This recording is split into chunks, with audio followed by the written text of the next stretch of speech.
stipulations to that effect. Only one problem. Yeah? Mary ain't interested. Well, she's coming our way. Miss Mary Todd? Joshua Speed. C'est moi. Miss Mary, I would like to introduce a third Kentuckian to you. This is William Herndon, known as Billy. Well, I'm pleased to meet you. May I have this dance? Yes, but I promised this dance to Mr. Douglas. Ah, he can wait. Pulls her onto the floor and they begin dancing. Yeah. Oh, you dance so well, Miss Todd. Thank you. In fact, you dance like a serpent. A serpent? What? You dance like a serpent. Oh, I beg your pardon. I mean, Mr. Herndon, comparison to a serpent is rather severe irony, especially from a newcomer. that woman. What happened? Ah, she's crazy. She has lines of men after her. Well, I'll not be one of them. He exits. Mary returns. How did you enjoy your dance with Mr. Herndon? Oh, it was fine. I owe an extra dance to Mr. Douglas now. Question for you. Yes, Mary? Who is that tall, lanky man in the distance? Oh, Mr. Abraham Lincoln, another native Kentuckian. He seems a bit odd. Yep. Interesting man indeed. Just a backwoods lawyer. Oh, and a little bit more. Scene 5. August 1841, Farmington. The Speed estate. Lincoln is seated in a beautifully furnished bedroom, gazing out the window. We hear a knock at the door. Lincoln does not answer. The knocking continues and then stops. A brief pause. Come in. Good afternoon, Mr. L. Hello. Would you like to chat again, or shall I leave you alone? You know, I'm half inclined to accept your second offer, but I'm willing to listen to some more. You've half convinced me to resume the engagement.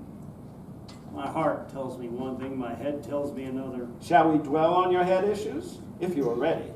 You seem much happier today than the first day you arrived. How long has it been? 10 days. Oh, I must get back. The legislature awaits. You are in no condition to leave. Oh, why not? The black dog has not left. I keep no secrets from you. You know my whole heart, oh friend. The black dog is one animal you can never escape from. Shall we talk some more? Can I mention her name again? Go ahead. We've tried everything else. Let us try this approach. Questions and answers. Answer each of the question on a 1 to 10. 10 being the highest. Okay. How much do you think Mary Todd loves you? A guess. 10. How much do you love her? Why do you think I'm here? A 10 then? I guess so. How would you grade her on fidelity? 10. Attractiveness? 10. Smarts? 10. How well does she understand you and your intended career? 10. Her disposition? 2. Her disposition 90% of the time. 10. For want of children? Her 12. devotion to you? 10. Her ability as a household manager? 9. Her current frame of mind? Meaning? How miserable is she? 10 is the worst. I have no way of knowing. Oh, Abraham Lincoln. 10. And there is our answer. I suppose. Which means that your heart tells you that you love her and your head says something else. We're to listen to our heads when that happens. Not in this case. I think you have only one answer. Accept her as she is. And that is a steep price to pay. The alternative is worse. A backwoods lawyer with bouts of depression would not be the greatest bargain to some women. Mary Todd is willing to accept the prize. Now meet her halfway. No. Yes. No! Then you will die. The black dogs will devour you. God, you are stubborn. With my closest friend ever, yes. Now visit Mary and kick out those dogs. All right. All right. I already see a bright look on your face. Okay. I'll leave for Springfield in the morning. Yippee. Now, thanks for all the hospitality. This is a beautiful bedroom. The view is so pleasing. It's in addition to the house. And you know who drew the plans for this addition? Well, who? My Uncle Thomas. I'd like to meet him. He's dead. Died 15 years ago. His name is Thomas Jefferson. Thomas Jefferson is your uncle? Sort of. My grandfather was his guardian. I never considered him anything other than Uncle Tom. Do I still detect the lifting of the black dog? It's gone. Gone, gone, gone. You will pay a heavy price, and she will pay a heavy price. But the alternative for each of you would be a much heavier price indeed. I suppose. The die is cast. Praise be the Lord. Joseph will bring you to the station. I hate to leave these gentle surroundings. There is only one Farmington. My mother wants to adopt you, even at 33.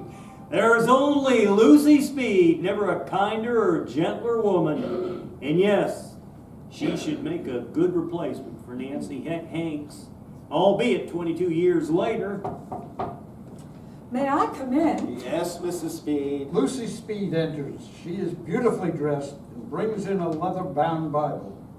Mr. Lincoln, am I disturbing you? Oh, never, ever, Mrs. Speed. I thank you for your generosity and 10 days of the best food, accommodations, and the rest. And you seem so relaxed, actually happy. Oh, thanks to your son.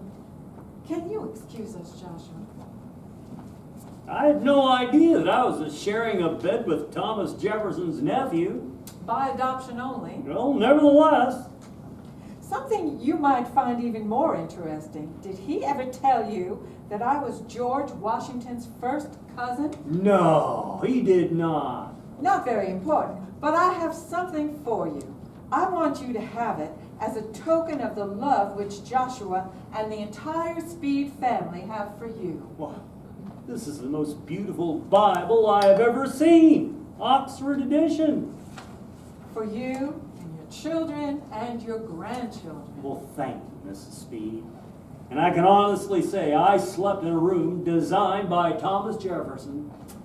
And there is something we Speeds can always say. Yes? Abraham Lincoln once slept here. Scene 6, 1842.